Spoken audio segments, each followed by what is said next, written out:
Hey, what's up, everybody? Tim Albrecht here, and welcome to this week's episode of the Ask a YFP CFP segment of the Your Financial Pharmacist Podcast, where we feature questions from you, the YFP community, to be answered by one of YFP Planning's fee-only certified financial planners.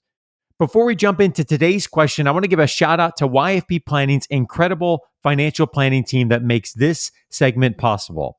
YFP Planning offers fee-only comprehensive financial planning services that are customized to the pharmacy professional.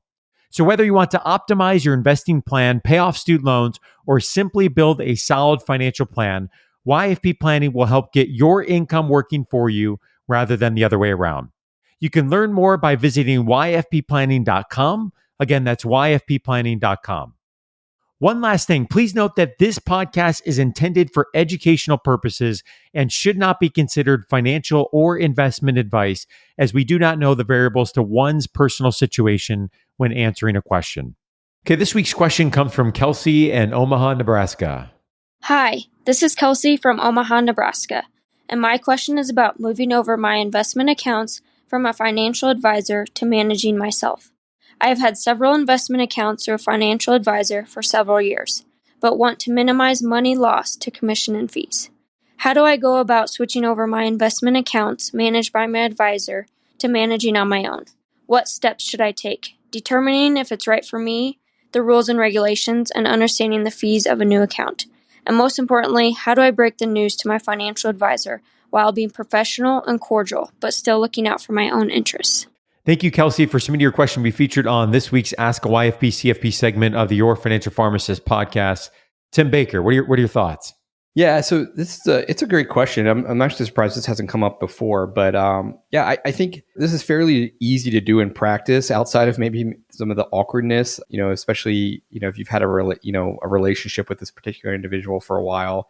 I remember, when I first started in the industry and I was in the broker dealer world, my mentor boss would have clients that he would work with for years and years and years. And then all of a sudden, like, they wouldn't show up under like his accounts, and they would really just have kind of, either gone to another advisor or things like that. And that always kind of rubbed me the wrong way. And, I think Kelsey, you said it, is that, you want to be professional and I think at least have an honest conversation. But I think even the step back further is like, what is the why behind making this decision? Why do you want to manage it on your own? Is it more of a lack of service, or is it because of the fees? So, and again, as an advisor, those would be the things that I would want to understand when, a client decides to kind of go in a different direction.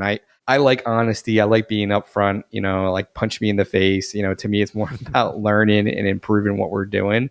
But there really aren't any like rules or regulations. You typically see, sometimes advisors will poach clients from other advisors, and sometimes that advisor will say, don't even talk to your, because then they'll stay. And I've actually seen prospective clients of YFP Planning decide not to go with us because they're working with their parents' advisor, as an example, and they don't want to kind of upset the apple cart, even though they weren't providing great service or kind of planning for what they needed, i.e., student loans, or like, hey, I'm looking to buy a house. Like, how do I go about that? Or things like that. So I want to say it's easy in practice, but some of those conversations and having real conversations are real. So again, like I would say, Kelsey, there's nothing, regulatory about it. I would just want you to kind of take stock of why you're doing this. And, I would just had a prospective client call this morning, and he said, basically, I'm at a point right now where I don't want to manage this on my own. Right. So I know what I'm good at. I know what I'm not good at.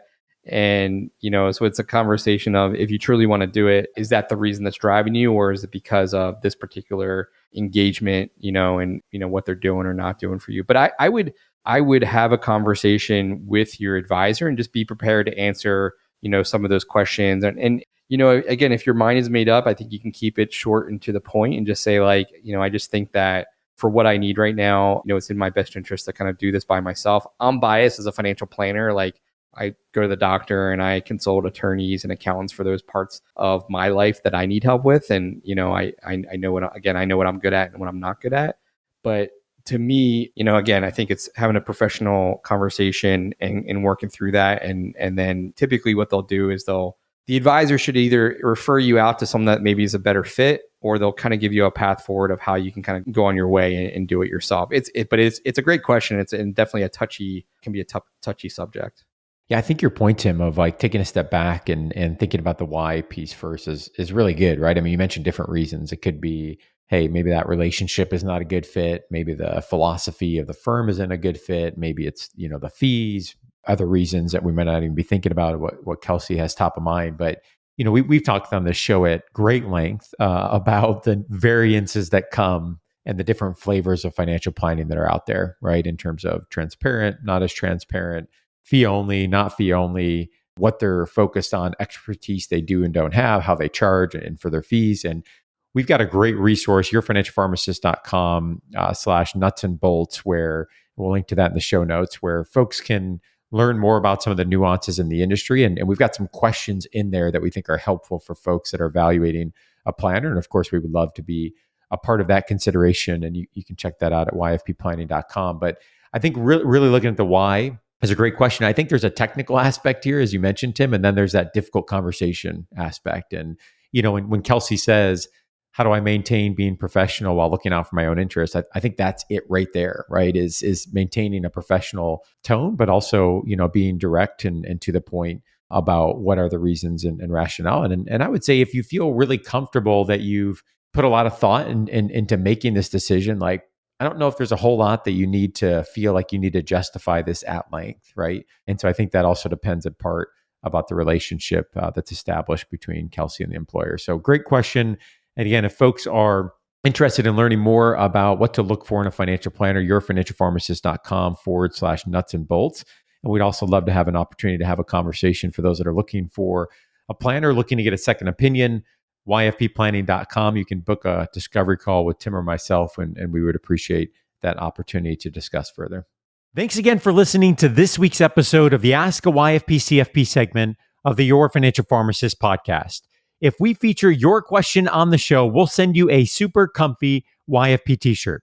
You can submit your question by sending an email to info@yourfinancialpharmacist.com, or you can record your question by visiting yourfinancialpharmacist.com /ask YFP.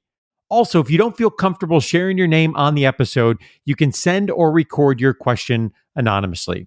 Have a great rest of your week.